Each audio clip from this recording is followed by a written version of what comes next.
are listening to Weekend Debrief, a podcast of Grace Church in Dallas, Oregon, where we look back at the events and activities of the weekend in our church community and the world and talk about them in light of the gospel. Thank you for listening. Hey, welcome to Weekend Debrief. I'm Pastor Wes. And I'm Pastor Dave. And we're so glad to have you on today as we look at what went on this weekend and the services, as well as just what's going on in our world. So our second nothing going on in the world at all. Not much. I mean, It's kind of mundane and blah. Yeah, nothing to get your blood pressure up, right? Right. So mundane and blah. I've been staying off of social media, so yeah. That is a good one. Second series or second message in Job. Right. Covered a lot of ground in this one. We did. So chapters 3 to 28. Yeah. So I'm kind of modeling the breakdown after. So I took a preaching Old Testament class this summer, and our professor was going through different genres of literature and how to preach them, and he said, any of my ideas, make sure you can use them however you want, take them and whatever. So he actually walked us through how he had preached Job. He did it in 5 weeks. We're doing it in 4 because of how things fall. But thinking through that amount of time, at first I'm like, that's a great idea, and then now I'm in the middle of study. I'm like, that's a terrible idea. What was he thinking? And then after preaching, it's like, you know what? That actually it worked pretty well. So. So I got to ask you, how do you, knowing that you only have about 35 minutes to preach in a service, and you almost have in this one you almost have just as many chapters to cover as you do minutes. So right. How do you prepare for that big of a chunk? Yeah. So the first thing I did was I listened and read. So I had it on my iPad so I could read it, but I used the YouVersion Bible app, which has like an audio Bible in it, and listened and read through the whole section. And just as that was happening, I was taking notes, just summarizing, here's what these different sections are saying, here's kind of the main arguments they're making, and that kind of, so I got a broad overview of everything. And then did some, more study. I read, there's a book by Mark Dever where he had preached the entire Bible, one sermon per book of the Bible.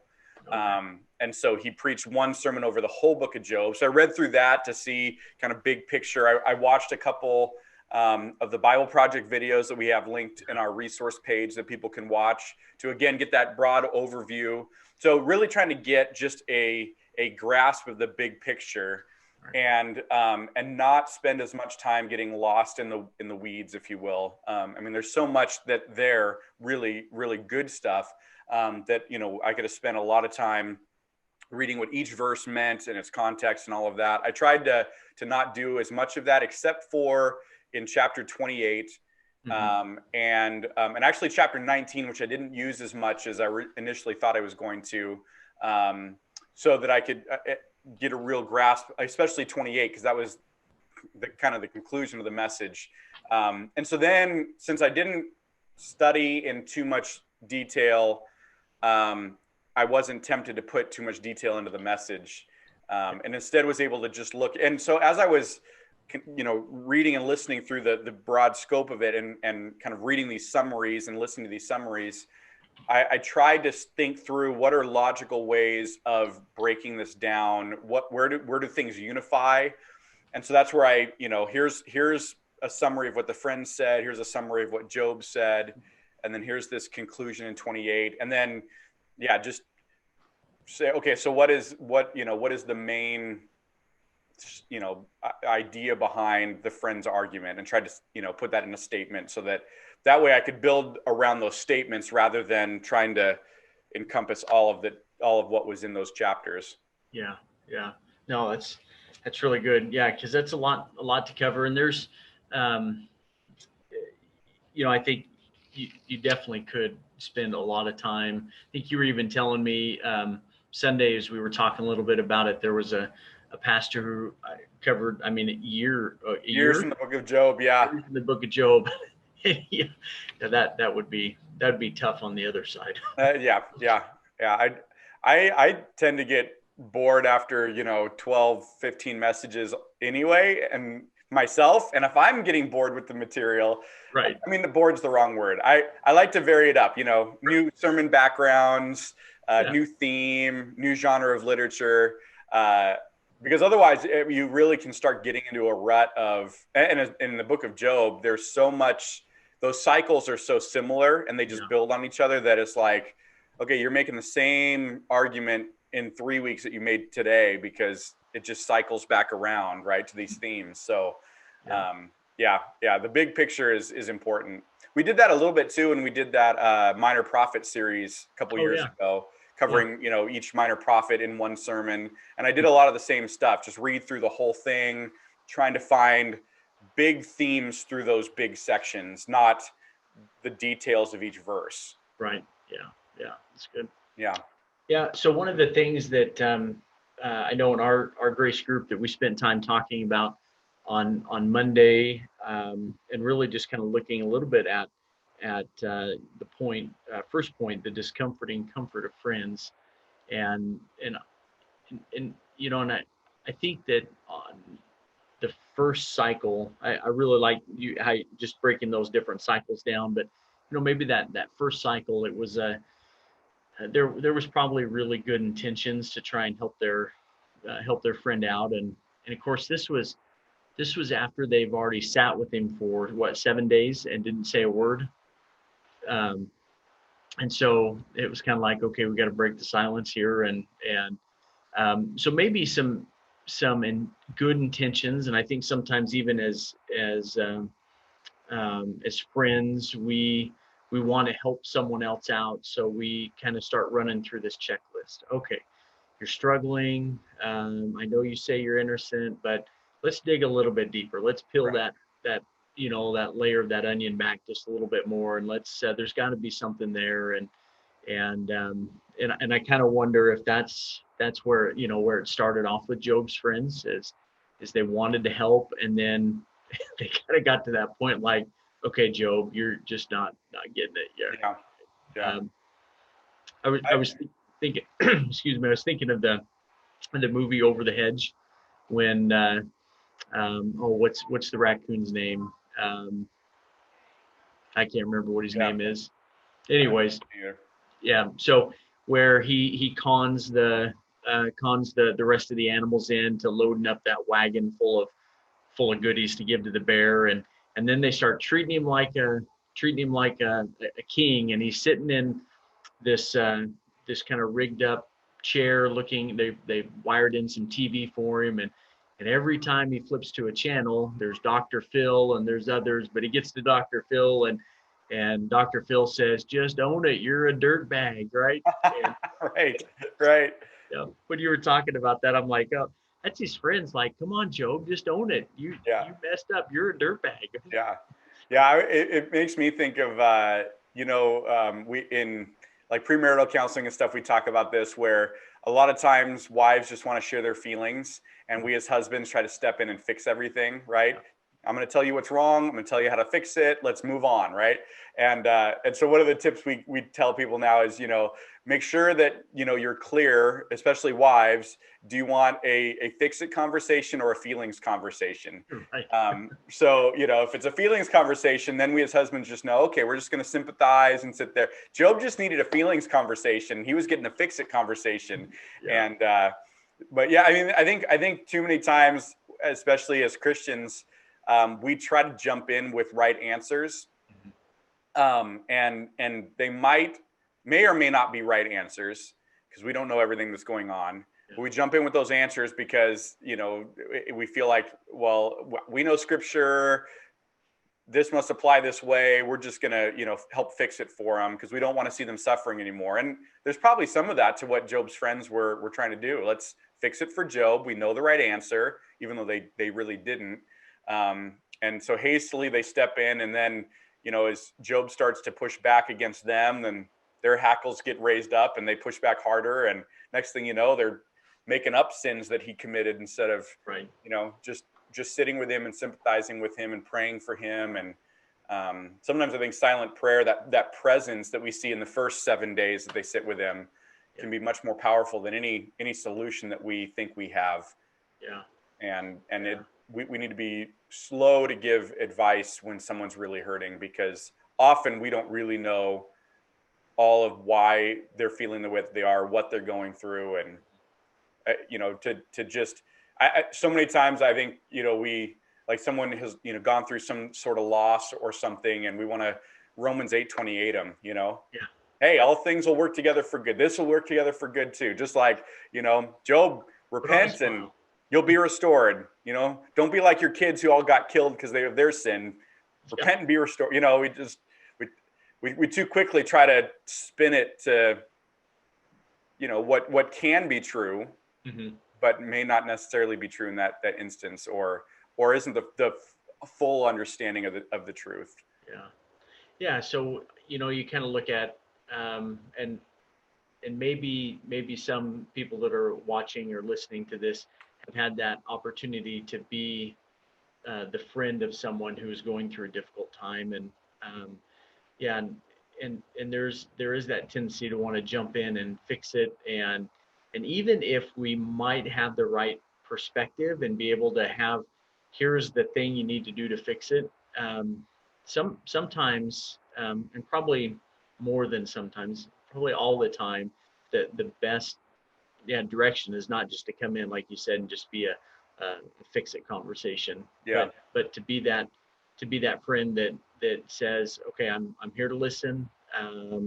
You know, and I guess there's a difference between listening and letting somebody wallow in their Right. group. I mean, it's the goal of wanting to help them move forward, but knowing that it may take some time, and there may be some um, tears that need to be shed, and maybe just a shoulder to rest on. So Yeah. Well, and I think there's a difference too. I mean, we acknowledge from the Job story, it's made clear over and over again that Job was innocent, right? In that, not perfect, but innocent in that scenario. yeah, There may be times where we see someone suffering and we do clearly see the reason they're suffering and they can't see it. yeah, And that's where, you don't apply, what we're learning from Job, and the negative side of the friends, you don't apply to that. Instead, you look at places like Galatians, that if you see someone caught in sin, you work to restore them gently. And right, so there's other passages sometimes that we have to go to, where, I mean, you see someone who's an alcoholic and they're struggling and their marriage is crashing and burning, and you don't say anything. Well, maybe you're not being a good friend then, because you're reluctant to speak the truth in love. You can go to too far the other side and speak the truth without love, and that's never helpful. But when you can clearly see you've got an alcohol problem, this is contributing to your, a drug addiction, or the way you talk to your wife is just wrong. It's verbally abusive, and you're wondering why she wants to leave you. I mean, there's those things where it's so obvious, it's right there, and we have to say something. To ignore it would be negligence, right? But with Job's scenario, I mean, what evidence did they have to say he had sinned or not? And he is adamant, I have not, and they have not seen him do it or say anything wrong. So that's where I think sometimes, yeah, it takes a lot of wisdom, and I think a lot of prayer, and leading with prayer, leading with love, wanting the best for them. That's the right posture to go in, and then you can start to try to discern what's going on. And if you do see something, then it's that restore and love idea. But yeah, um, yeah, I think some on the other side, sometimes, yeah, we don't restore, we just let people sit in their sin and continue to suffer, yeah, or we try to condemn, and we don't restore in love. So it's that restoring in love. You need both yeah, truth and grace. yeah. Well, and so then on the flip side of that, then someone who is going through a difficult time, is hurting. Um, really, what And I think even looking at Job, and this was something that came up in our discussion in our group, that I hadn't thought about until we started talking it out. But while even though some of Job's friends, those three, were really approaching it incorrectly, and making some assumptions that weren't there, um, Job still had his friends there. Yeah. And I wonder, sometimes when we suffer, we tend to get lost in our own thoughts, and we can easily spiral. Um, and so while Job's friends didn't have the best advice, the fact that they kind of kept challenging him, um, I mean, I don't know Job, but it seems, looking at scripture, then it was a reaffirmation for him to continually check, okay, what, I haven't done anything wrong, and Right. I've done, and so I think there's some real benefit that when we are hurting, we do need to find that person or someone that we can reach out to, and not sit in a corner in a fetal position, and just hope it all goes away. We've got to have someone else speaking into our lives. Yeah, no, that's a great point. I mean, so the passage started in chapter 3 with Job pouring out his heart, right? He has that lament on the day he was born and all of that, and that he's opening himself up to his friends, and that's a right step. Yeah. And we shouldn't be afraid to do that because we've had a Job's friends experience, right? Yeah. That shouldn't keep us from continuing to do that. Instead, that should be something we seek out. I mean, that's one of two of our values here at Grace. Two of our 10 values is relational discipleship, that we grow in relationship, and then authentic community. That the only way to truly, be the kind of Christians that we should be, and to have a real true community here, is to be authentic with one another. And so that takes vulnerability and transparency and honesty. It's allowing yourself to get down to the raw nitty gritty of your struggles, with other people, so that they can speak into your life. And it's a risk, because we clearly see what can happen if you do that. You can have a Job's friends experience. Yeah. But so there's, yes, we need to seek that out. And then those of us who are listening to those who are seeking out that kind of community need to make sure we guard against the Job's friends tendency, and be good friends, the Galatians 6 kind of friends, not the friends that condemn, or jump in too quickly. Right. Yeah. Yeah. No, that's good. Yeah. Good. Yeah. So we ended kind of looking at, well, really at that, chapter 28, and just that picture of wisdom. And um, I love how, um, I mean, just how it comes together in like 20 through 28. But um, God understands the way to wisdom, and He knows its locations. Yeah. Yeah, isn't that good? For He looks to the ends of the earth and sees everything under the heavens. What a comfort that is. Yeah. Just to know that, um, yeah.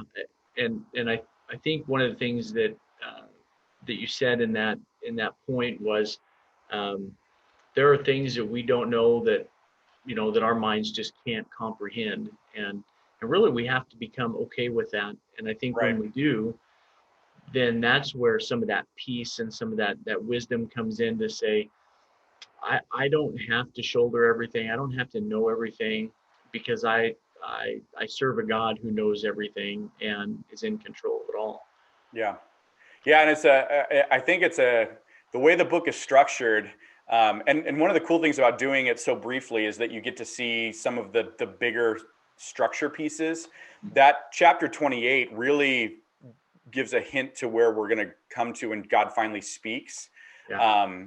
And so it kind of reminds me, my daughters right now, they're in having a literature class that Amy's teaching them at home, and one of the terms they've learned is foreshadowing. Oh, And so as I'm reading books to them now, it's so funny, because like in the Hardy Boys, something will be mentioned early on in the story of the mystery. And Maggie, my 7-year-old, would be like, "That's foreshadowing, huh, Dad?" And it's like, "Yep, that's what that is. You're right." Well, 28 is some foreshadowing, that this brief picture of the God who is knows the way that the lightning's going to end, is withholding the rain, and all of those things. Well, when God finally speaks, we're going to see that in so much detail, the immensity of God's wisdom, and the meticulous detail in which he controls everything, and is ruling over everything. It really is mind-boggling. We get a taste of that in 28. And again, I think that's why it is the right interpretation there, to see that not as the words of Job, but as the author saying, okay, pause. You've heard what the wisdom of the day has to say. No, wait, let's remember what true wisdom is. Mm-hmm. God who knows everything. Okay, let's go continue. Then we get to, this fourth friend that we're going to see this next week. And then, Job's final statement, and or actually Job's final statement, then the friend, and then God finally speaks. So, but it's this momentary pause of, okay, before we get too lost in the wrongful way of thinking, let's remember who knows everything. Okay, we'll go back to where we were, and then really see it all come to conclusion in the end, in really dramatic fashion. So it's going to be fun to see where it goes this next week, and then the final week. How do we respond to it all? Chapter 42 is just unbelievable, with Job's humble response while still never getting answers to why. Yeah, Which really aggravates us. Oh, sure. The main question we have isn't answered, but the question that really is out there is answered, and that is, who can we trust through this? Yeah. And it's God. Yeah. Well, I think that's a good segue into our next topic of what is going on for these next 2 weeks, and Yeah. and And if you want to know why, just keep reading the book of Job. We don't know. We don't know. There's a God who does, right. And trust him. So, yeah. So what are some of the? I know we talked a little bit about Sunday and the announcement. Some of the changes that we're looking at for this weekend. Yeah. So the newest restrictions are 25 in a gathering, which is really tough. But we know pastors in Washington, and they just had new restrictions come down, and their restrictions are no congregational singing, no bands, and that kind of thing. So that's not what we're restricted to at this point. And so, which would you rather? I don't know. At this point, there. And we got to remember too, and always come back to this, that this is a worldwide pandemic. Mm-hmm. This is not just Oregon. It's not just the West Coast. This is not a liberal versus conservative issue, even though it's being painted that way. I was talking to one of our church members on Sunday, whose son is serving in Japan in the military, and they have 14 days of quarantining as they change locations over there. And so all the same kind of restrictions that we're facing, they're having. And this isn't just Oregon. It's not just the US. This is the world right now. Yeah. So we gotta remember that, because so if we just think it's Oregon, well, then we really can get caught up in, is this fair, and what have you. And well, no, none of this is fair, but it's the world we live in. It's not just the state we live in right now. Yeah. So with that, 25 in a gathering, we've decided that to go completely online is just not the right move for our congregation. That we've seen the richness of face-to-face community, even though it's masked faces, right. And even though it's going to be reduced numbers, face-to-face community, while done safely, is irreplaceable. And so to do our best to continue to maintain face-to-face community during these 2 weeks, as that's all it is right now, is 2 weeks, could be longer, but it's 2 weeks. We're going to have 25 in the sanctuary, 25 in our fellowship hall, 25 or probably around 20 in building A room 2. People will go straight to those locations. You will register for that location and the service you want. So we'll have 3 services, 3 locations. And so while we won't be able to handle as many people as we are currently handling, we can still handle quite a few, and still be very safe and keep the numbers where they need to be to abide by the guidelines. No children's classes on Sunday, no youth classes on Sunday. Our midweek stuff for kids and youth are still going on, but not Sunday morning. We'll have coffee in each of those places.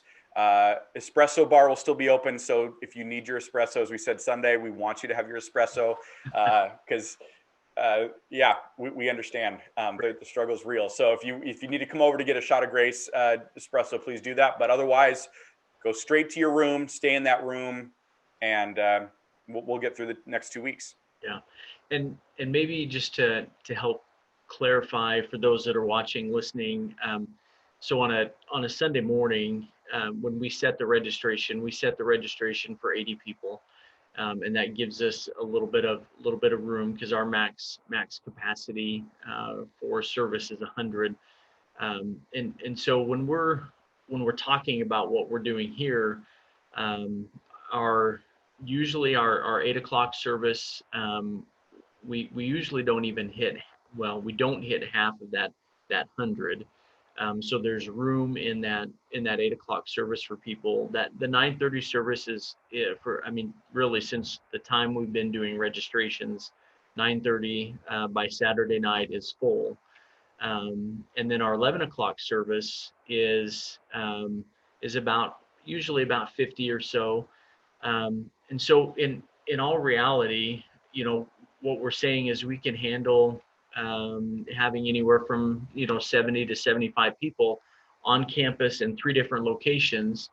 And so if some people that normally come to the 9:30 service would shift to 8 o'clock, or they would shift to 11 o'clock, we really are probably going to accommodate about the same amount of people. If you want to be here and if you feel comfortable being here, there's an opportunity for you to be able to worship with others from the church. And that really is a way of serving others, because if you are just coming at 9:30 because of preference, or to any service because of preference, if you're able to shift to a service that is more open, that helps for those, because we're only offering nursery care during the 9:30. So anyone with infants or toddlers, that's the service they have to come to. And then there's some others who have, because of work schedules or things, they don't have as much flexibility on a Sunday morning. So if you are flexible and can come to one of the, maybe a less ideal time, but you can do that because you have the flexibility, that would help us. And especially the 8 o'clock, but also 11 is an option too. And also, because normally we keep a buffer in there, we're not really able to do that now. So please pre-register. That is essential. There is a possibility if all 3 rooms are full and you didn't register, that you wouldn't be allowed to attend, because we really need those pre-registers. We need to keep the numbers, from where they are. And again, this is 2 weeks right now. If it gets extended beyond that, then we'll update you on what that means. But Lord willing, with Polk County's numbers and things that have looked promising, that it is just the 2-week freeze, and then we can go back to that 100 limit, which has really served our church well, before this. Yeah. So just so people know that down in the fellowship hall, that's a direct feed. So it'll be real time. Out in A2 will be that'll be the live stream broadcast. So that's usually about a 30-second delay. But so make sure that you sign up, and I would love to still have you here on Sunday mornings. And as we go through, I know that as pastors, we're definitely praying for God's direction and wisdom and understanding. I know also for as far as an elder team, and there's so many things at play, so many decisions, and it's not like any of us have ever gone through this before. So. And we certainly appreciate everyone's prayers as well, as that we would just, the decisions we make would have the bigger picture in mind, and stay true to God's word. That's right. Yeah. So, our elder team, we are going to be having further conversations about this and really more, big picture conversations about this, regardless of what the particulars of the guidelines are going to be. Mm-hmm. How do we continue to make decisions and move forward? For these 2 weeks, we had to do a hard pivot because we didn't have any other choice. So we're doing, the change for these 2 weeks. Moving beyond that, we're going to have, much more discussions as leadership on the long term, especially if they get extended. How do we continue to do our best to serve our church? But I also want people to realize, like we said Sunday, it's not just about what's good for our church, because there's the issues of our public witness as a church. There's the issue of loving our community around us as a church. We don't want to become a hot spot, for an outbreak to happen. And that has happened in churches. And as you can imagine, the media, really highlights those when Right. churches make either, disregard guidelines or haven't really enforced guidelines. And there's an outbreak that really is perceived poorly by a watching community. And so we want to make sure that we're not at the center of something like that, because that puts lives at risk and it really damages the public witness of the church. Yeah. And then also we do want to care for our people well. So how do we make sure all of those factors are being, considered as we make those decisions? That's what we're really wrestling with, and why we decided to do what we did for these 2 weeks. And those will still be the factors that we're wrestling with as we make more long-term decisions, as we find out more about the future and guidelines and those kinds of things. Yeah. That's good. And then we would welcome, not only questions, to continue to come into Weekend Debrief, but certainly if there's a question that you have in regards to just the direction that we're going as a church, and questions surrounding the current events or whatever. This is a great place for that. Great forum, a place to be able to get your question in. That's right. Well, we've been kind of heavy talking about Job, talking about pandemics. Yes. I think it's time for love it or hate it. Love it or hate it.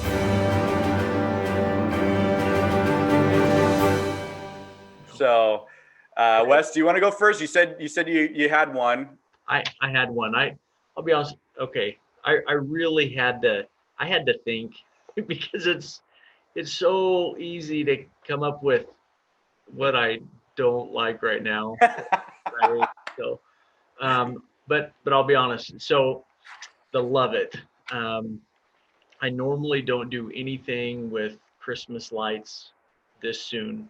Matter of fact, they won't go up on my house until after Thanksgiving, but I have Christmas lights up in my office, and when I get here first thing in the morning, it's still dark outside, and so I don't turn on, other than my desk lamp, I don't turn any other lights on, and I plug those Christmas lights in, and it's just I just love the glow of the red and white lights that I have, and just to sit at my desk and have my quiet time. So I love that time in the morning, just with the glow coming off the Christmas lights. So there you go. Well, like I said Sunday, I already read, the Christmas Carol story to my girls. We're already listening to Christmas music, and I don't care if people judge me, because it's 2020 and I'm going to do what I want. So girl, I've had soft jazz Christmas music playing all day today in the office. Love it. Yeah. Love it. I've got a little Christmas tree I already put up in my office too, for same reason. And there's something that just makes me smile when I see that. So nothing wrong with that. Well, I've got to love it too. And this is one that's kind of looking out a ways, but I love taking groups to Israel. And I've got in my hand, I don't know. How's that coming? There we go. There it is. The contract for our 2022 Israel trip that I'm going to be sending in with our deposit to lock in our spot, lock in our guide. And if the pandemic's still going in 2022, I don't know I'm going to be so depressed. So we're just assuming that by that time, this will be over. We can celebrate by going to Israel, and I would love to have people join. But it is one of my favorite things. This I think will be my 8th trip not leading a trip, but my 8th total. And, I started going when I was 10. So Right. it's my home away from home. And, Yeah. man, what a great experience. And I love, especially first timers, Yeah. seeing kind of the looks on their faces as they walk where Jesus walked and see Right. those incredible Old Testament sites. And so, yeah, That's really that's my cool. love it. I love that opportunity to bless people in that way, and hope you can join us in February of 2022. And that's awesome. Okay. So assume as we get closer, then you'll probably have some informational meetings and all that kind of Oh stuff, yeah, right? Like you did yeah. last time. We can't lock airfare in until next April of 2021. So we can't do a final price or anything like that until 2021. But yeah, once we have all of that, we'll start getting the word out and having informational meetings. But you can go ahead and put it on your calendar. You can go ahead, start and put a couple $100 a month away to save up, so it's not such a huge chunk. Generally, it's around 4,000 ish. Could be more, could be less because of airfare and just what tourism over there has been completely shut down. So as it reopens, we'll find out what the cost will be. But Yeah. yeah, we're looking forward to that trip. All right. That's awesome. Yeah. Yeah. All right. Well, it was great being able to have everyone on today, and good to be able to just talk about the Job passage and what's going on this current weekend. And we are looking forward, even though it's going to be different, looking forward to this Sunday and an opportunity to worship. And if you do watch from online, make sure that you comment and just let us know you're there. And yeah, so thanks for joining us today. Yeah. And, If you want to read ahead, Job 29 through 41 is all where we'll right, be. So be ready to go. that's right. Have a great rest of your week. All right, see ya.